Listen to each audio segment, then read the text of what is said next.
Gospodin s vama. El Señor esté con vosotros. Lectura del Santo Evangelio según San Juan. El que viene de lo alto está por encima de todos. El que es de la tierra y habla de la tierra.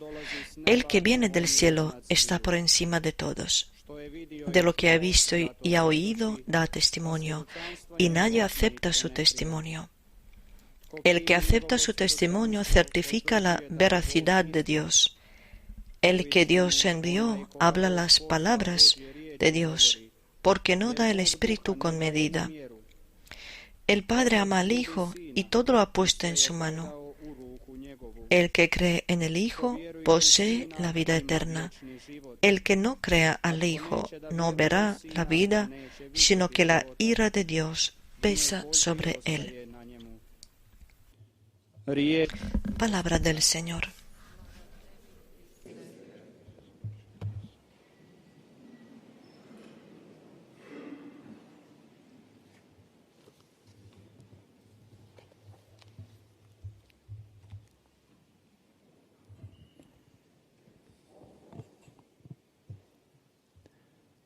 Draga braćo i sestre u Kristu, Queridos hermanos y hermanas en Cristo, queridos peregrinos, queridos oyentes de Radio Mir Međugorje, u Evanđelju smo čuli svjedočenje en el Evangelio escuchamos el testimonio de Juan el Bautista, el gran Juan, el más grande nacido de una mujer, y él testimonia su fe en Dios.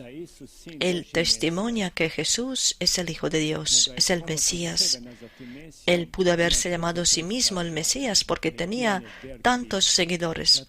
Pero Juan es grande porque es tan humilde y de una manera tan bonita en el Evangelio de hoy, él expone su testimonio que Jesús es el Hijo de Dios, el Mesías.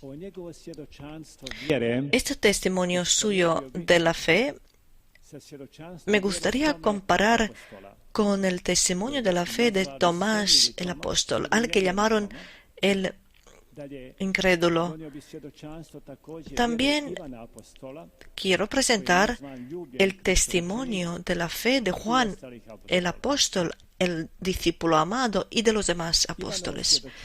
El testimonio de Juan el Bautista, escuchamos en el Evangelio que es tan grande, poderoso y fuerte, el hombre que está tan lleno del Espíritu de Dios. Juan bautizó a Cristo, lo vio con sus ojos, escuchó la voz del cielo: este es mi Hijo amado. Lo llama Cordero de Dios.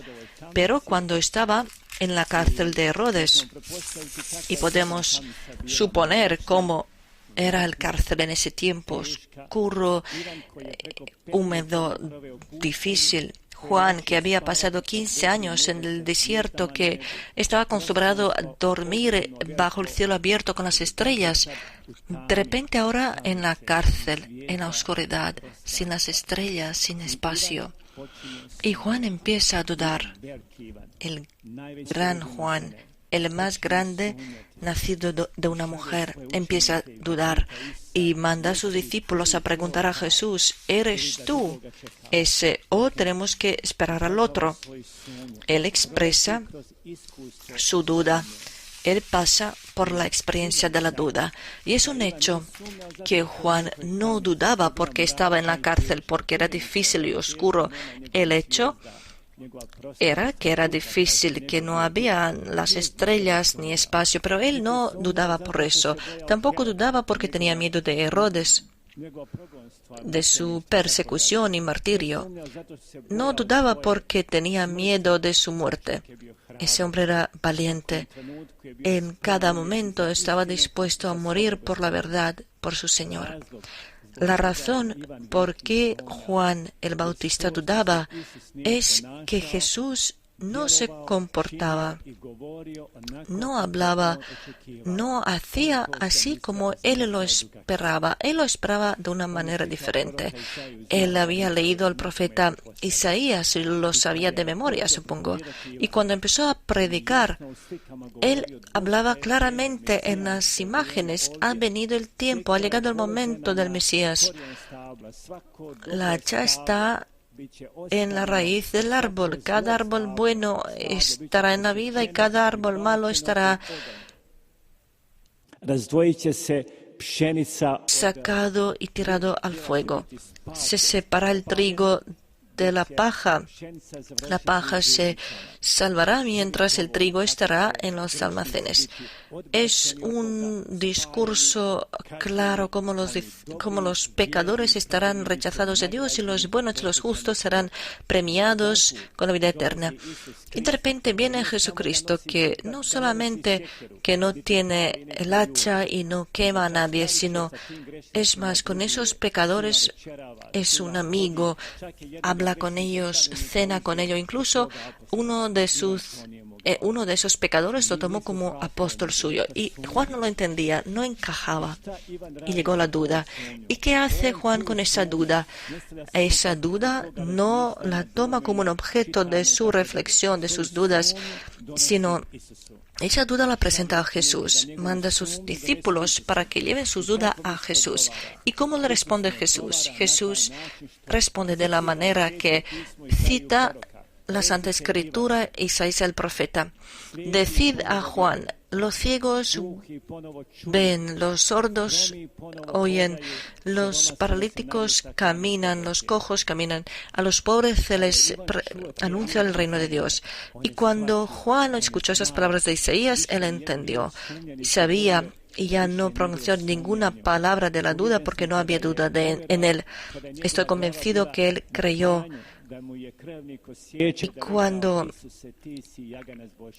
Y él también decía cuando estaba en el momento de la muerte: Jesús, tú eres el Hijo de Dios, yo doy mi vida por él.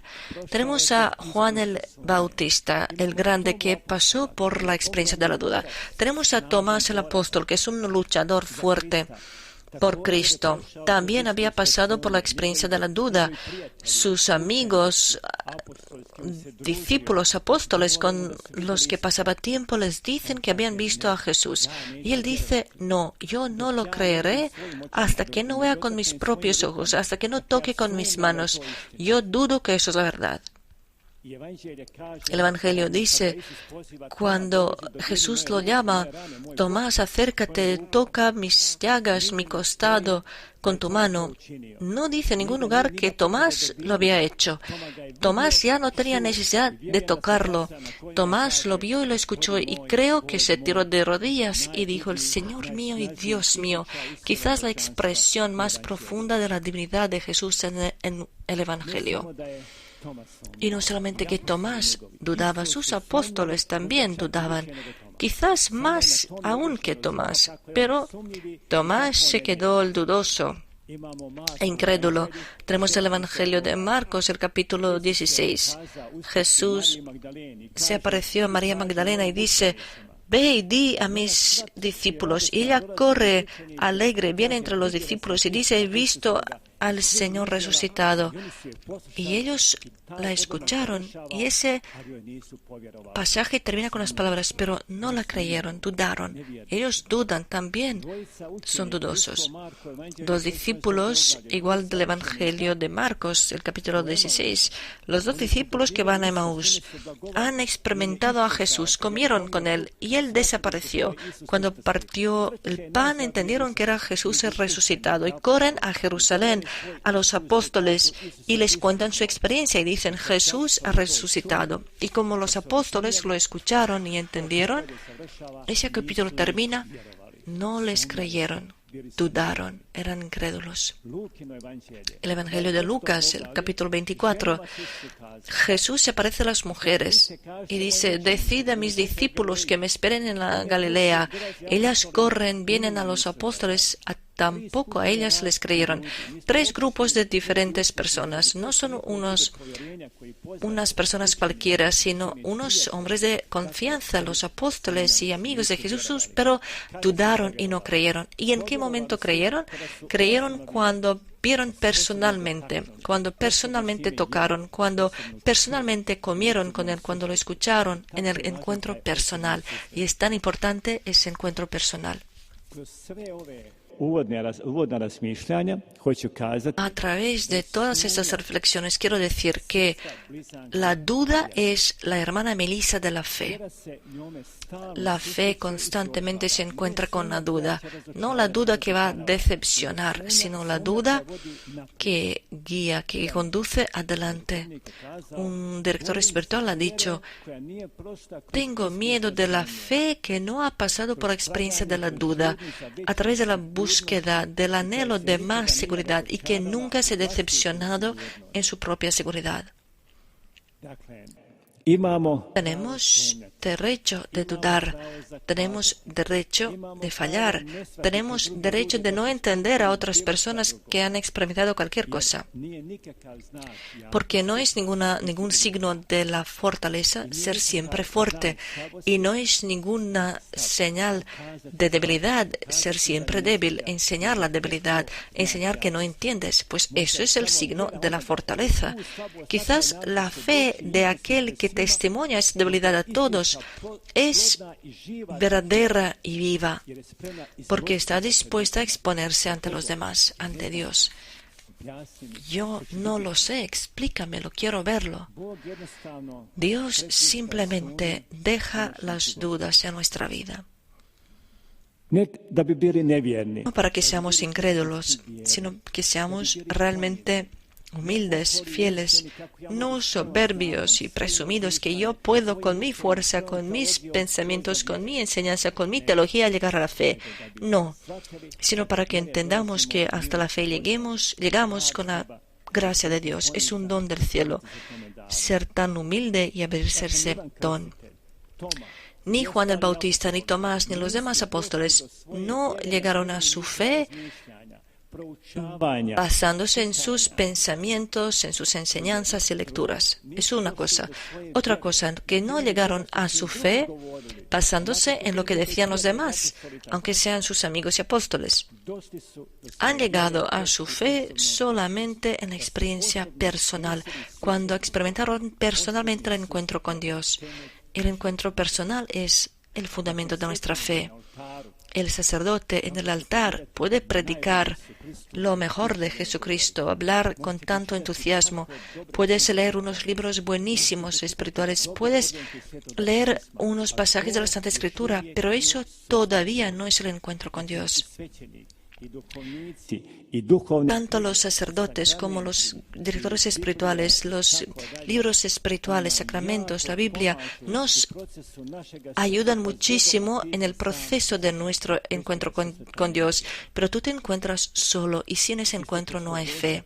Igual como la Virgen dice en Medjugorje: orad, orad hasta que vuestra oración no se convierta en alegría.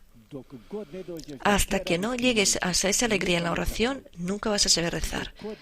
Hasta que no llegues a esa alegría, la oración siempre va a ser un esfuerzo. Vas a hacer algo por la mañana porque así estás acostumbrado desde pequeño, en la tradición, en tu familia.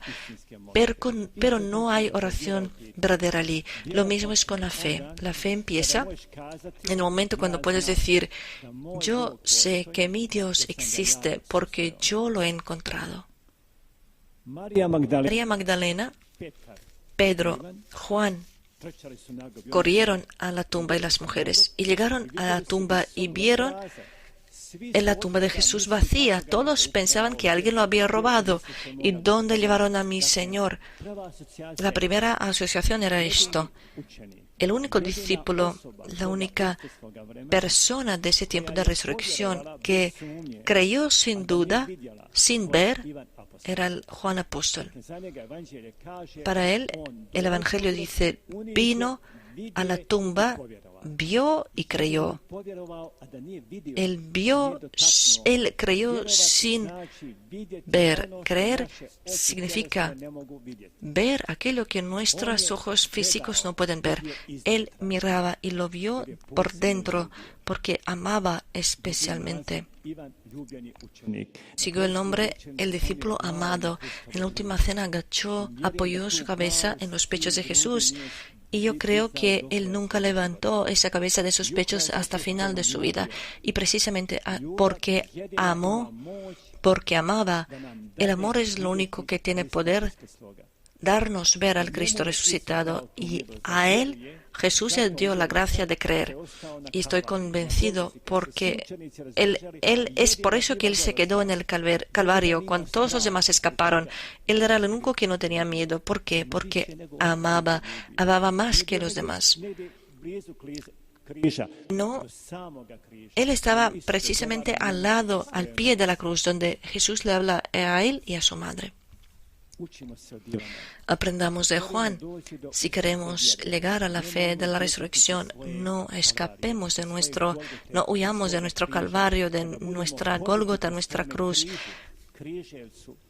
Cuando caminemos por nuestra cruz, a pesar de las dificultades, y cuando huyamos de nuestra cruz, será la señal que estamos en buen camino para llegar a la fe de resurrección. Jesús llama a los bienaventurados aquellos que no ven y aún así creen, como era Juan el apóstol.